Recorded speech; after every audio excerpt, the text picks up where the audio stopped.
안녕하십니까. 신의균의 군사TV 디펜스 브리핑입니다.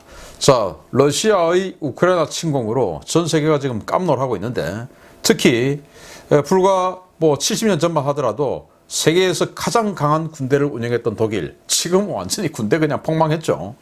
그래서 이거 큰일 났구나 해가지고 독일 숄츠 총리가 이 올해 국방 예산을 갑자기 곱하기 더블로 올려가지고 재무장하겠다 라고 선언을 했는데, 우리 언론에 많이 보셨죠. 그래서 지금 독일군의 현실 제가 좀 알려드리고 어떻게 개선할 것인가 하는 거 좀 알려드리도록 하겠습니다. 그리고 반미 행각으로 나토에서 완전히 그냥 왕따되고 있는 터키가 그들이 만든 아나돌루 항공모함을 무인기 항공모함으로 하겠다고 선언했고, 그 무인기 한 80대 짓는다고 하는데 시운전 들어갔다고 합니다. 보겠습니다. 독일이 러시아의 우크라이나 침공을 계기로 전격적인 재무장을 선언했습니다. 재무장 선언과 함께 특별 추가 경정 예산을 편성해서 올해 무려 134조 원의 국방비를 집행하겠다고 밝혔는데요.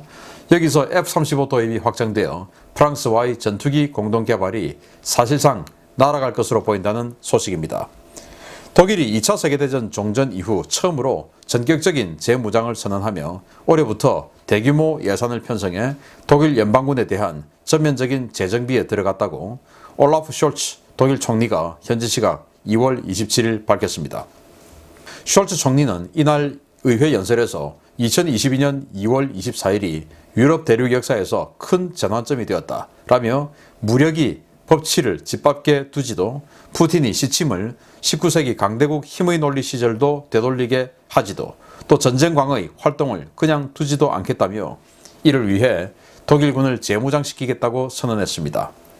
이를 위해서 독일은 올해 GDP 대비 1.3%인 국방비 비율을 2% 수준까지 상향하고 올해 회계연도 예산에 1000억 유로, 한화 약 134조 원의 특별 방위 기금을 편성해서 신형 전투기와 미사일, 무인공격기 등을 대량으로 긴급 도입할 것이라고 선언했습니다. 당초 독일은 앙겔라 메르켈 총리 재임 시절인 지난 2020년 유로파이터 타이푼 전투기의 개량형 93대와 FA-18EF 슈퍼호넷 30대, EA-18G 그라울러 전자전 공격기 15대 등을 도입하는 것을 골자로 한 전투기 구매 계획을 확정한 바 있었는데요.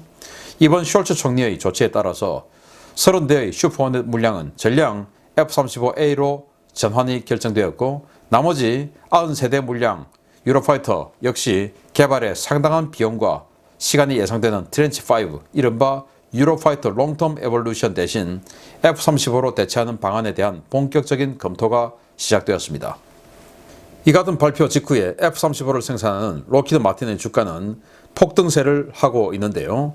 우크라이나 개전 전 391달러였던 록히드 마틴의 주가는 11% 올라서 현재 434달러를 기록하는 반면, 유로파이터를 생산하는 에어버스 그룹의 모회사 EADS는 숄츠 총리 발표 직후에 115유로에서 109유로로 크게 하락했습니다.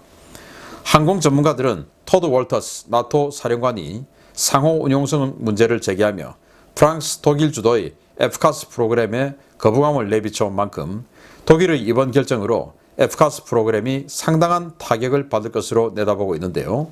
이미 다소와 에어버스의 밥그릇 싸움으로 돌이킬 수 없을 만큼의 감정의 골이 깊어진 FCAS 사업, 독일의 F-35 도입 결정으로 최대의 위기를 맞게 되었습니다. 야, 독일군 1차 대전, 2차 대전 정말 세계 최강의 군대였죠. 그 어마어마했던 영국군, 그리고 소련군, 미국군 이런 거 다 합해서 싸워서 호각을 이루었던 그 엄청난 독일군. 그런데 지금은 점점 그 냉전이 해체되고 나서 냉전 때까지는 독일군 셌어요. 그런데 왜냐? 서독이 최전방이었으니까.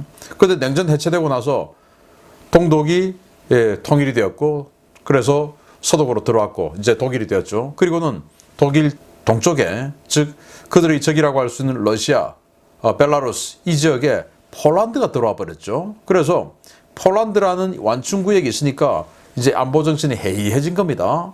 그래서 폴란드가 막아주지 해서 징병제도 점점 축소해서 2000년대 들어와서는 복무기간을 6개월로 줄이다가 그 이제 2010년대 들어와서 아예 징병제 폐지하고 모병제로 갔죠. 그래서 이 그들의 장부상의 이 정원은 군대가 18만 2천 명입니다. 근데 모병하면 우리도 뭐 지금 모병 이야기 하는데 군인이 월급 많이 줘도 지원을 안 해요. 뭐 다른 일자리 하지 뭐하러 이거 하겠습니까? 라는 생각을 젊은이들이 많이 한다는 것이죠. 그래서 18만 2천 명 못 채우고 17만 명대를 유지하고 있는 이런 상황인데 독일군이 그 중에서도 좀 우리하고는 좀 다른 게 우리는 뭐 예를 들어 17만 명이다. 그럼 육해공 뭐 딱 나눠져 있는데 여기는 좀 달라요. 현재 육군은 6만 3천 명 정원입니다. 근데 실제로는 그만큼 안 됩니다. 해군은 1만 4천 명, 공군은 3만 명인데 이거 다 합하면 11만 명 채 안 돼요. 그럼 나머지 7만 명 어디 갔냐? 우리와 달리 군수군 4만 3천 명, 그리고 의무군, 사이버군 뭐 이렇게 지금 운영하고 있는데 그래서 전통적으로 생각하는 육해공은 11만 명 정도밖에 안 되고 그래서 뭐 독일 뭐 전차군단 하는데 과거 뭐 판저 만들던 그 독일이 지금 아니고 지금 독일군 전체 전차 해봐야 280대 그리고 세계 최강의 자주포라고 하는 PZH-2000 운영하는 그 자주포 해봐야 113문 우리 한국군 자주포 2,000문 넘죠. K9 자주포 1,000문 이상 그리고 K55A1 자주포 1,000문 이상 이런 우리 어마어마한 포병 강국 한국군에 비해서 여기는 뭐 자주포 113문 이러니까 가격 경쟁력이 안 나와서 우리 K9에게 깨지고 또 전차 해봐야 280대밖에 안 되니까 280대 해봐야 뭐 우리 뭐 한 개 사단부 조금 넘는 이 정도밖에 안 되죠. 그런데 우리는 이런 사단이 6개 이상이니까 뭐 여기 뭐 잽이 안 되죠. 그래서 그들이 만드는 레오파드 2, A7 우리 한국의 K2 흑표에게 가격 경쟁력 또 안 되고 뭐 이런 상황입니다. 그러다 보니까 독일이 안 되겠다. 올해 국방 예산이 우리 돈으로 한 60조 원 되는데 이거 곱하기 2로 하겠다라고 해서 이제 재무장을 선언했습니다. 얼마나 재무장을 할지는 모르겠지만 아무튼 이게 원래는 2014년도에 나토 국가들끼리 모여서 지금 이 러시아가 크림반도 침공하는 거 보니까 장난이 아니구나. 우리 지금 국방 예산 좀 더 올리자. 그래서 국방 예산을 나토 국가들이 전체적으로 GDP 대비 2%까지는 올리자라고 자기들끼리 합의를 했어요. 그 합의를 이끌었던 사람이 앙겔라 메르켈 총리입니다. 그렇게 해서 우리 유럽군도 만들자라고 했는데 독일이 그 약속을 안 지키고 지금까지 그냥 1.3%로 유지해오고 있는 겁니다. 2% 하긴 하는데 나중에 할게 하면서 계속 왜 국내 포퓰리즘 해야 될 일이 많으니까. 그런데 이제 미국의 트럼프 대통령 시절에 야 니들 지금 뭐 하는 거야? 니들 GDP 대비 4%를 올려. 이렇게 압력을 주었었죠. 왜냐? 우리만 왜 미국만 지금 GDP 대비 3.75% 이렇게 쓰면서 세계 안보를 담당해야 돼? 니들도 돈 써. 니들도 돈 많잖아. 부자잖아. 이제 이렇게 되었었어요. 그런데 이제 러시아가 우크라이나 침공하는 거 보고 안 되겠다 해가지고 국산 무기 다 좋지만 센 거 일단 하자 해서 F-35 도입하고 뭐 이제 이러고 있는데 아무튼 독일 또 프랑스도 마찬가지고 영국도 마찬가지예요. 영국은 나름대로 국방 예산 많이 투입하는데 프랑스 그중에 제일 국방 예산 다운시킨 게 독일. 돈은 제일 많으면서 그래서 독일 국방 예산 많이 늘려서 자유 서방 세계 지키는 일익을 담당하기를 기대합니다. 전투병력 11만 명이 뭡니까? 여기에서 뭐 육군 본부 또 각종 이 지휘부 그리고 교육부대 다 빼고 나면 실제 전투병력 얼마 안 됩니다. 기가 차는 독일군이었습니다. 두 번째입니다. 터키가 세계 최초의 무인기 항공모함으로 운영될 것이라고 예고한 TCG 아나돌로함이 진수 후에 처음으로 해상 시험에 나섰다는 소식입니다. 무려 80대의 드론을 탑재하는 최초이자 최강의 드론 캐리어라는데 실전에서 어떤 역할을 할지는 두고 봐야 할 것 같습니다. 당초 F-35B를 탑재하는 경항모로 운영될 예정이었다가 JSF 프로그램 퇴출로 깡통이 될 위기에 처했던 터키 최초의 대형 강습 상륙함 TCG 아나돌루가 현지 시각 2월 27일 이스탄불 세데프 조선소를 출항해서 첫 시운전에 나섰다고 복수의 오신트 소식통들이 2월 28일 리포트했습니다. 이번 시운전은 터키 정부의 요구로 비공개로 진행됐는데요. 현지 조선소에서 근무하는 소식통들이 TCG 아나돌루함이 출항했다는 사실을 인정함으로써 사실로 확인되었습니다. 당초 2022년 1분기 중에 취역할 예정이었던 이 아나돌루함은 건조 일정 지연과 함재기 도입 불발로 깡통 항모 또는 헬기 항모가 될 예정이었습니다.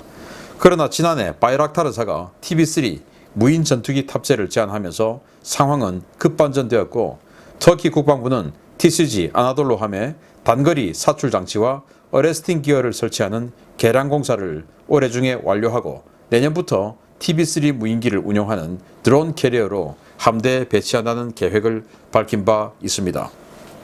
바이락타르 TB3는 육상형 TB2 버전을 함재기화한 것으로 길이 8.35m, 폭 14m, 최대 이륙 중량 1.45톤의 소형 무인 공격기인데요. 최대 6발의 각종 정밀 유도 무기를 탑재할 수 있도록 하드포인트가 개조되었고 150km의 작전 반경을 가지고 있습니다. 이스마일 데미르 터키 방위사업청장은 아나돌루는 최대 80대의 TB3 무인 전투기를 싣는 드론 캐리어가 될 것이며 이들은 현재 개발 중인 탑재 중량 1.5톤급의 스텔스 무인 전투기 미우스로 대체될 것이다 라고 밝혔는데요. 과연 터키가 세계 최초로 선보이는 드론 캐리어가 어떤 모습으로 등장해서 어떤 능력을 보여줄지 한번 지켜봐야 되겠습니다.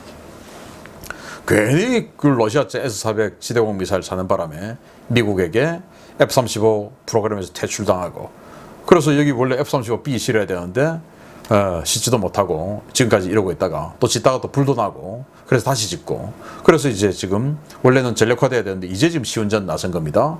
시운전 나서는 아직도 여기 계량공사하고 있는 여기 지금 비계, 공사형 비계 지금 처져 있네요. 자, 그러면서 이걸 이제 TB3 무인기 탑재하는 무인기 전용 항공모함으로 쓰겠다. 근데 TB3가 작전 반경이 한 500km 정도 되면 모르는데 150km예요. 항공모함의 첫 번째 임무는 제해를 해야 됩니다. 그러면은 이 항공모함에 소속된 이 함대를 지켜주는 방공 임무를 해야 돼요.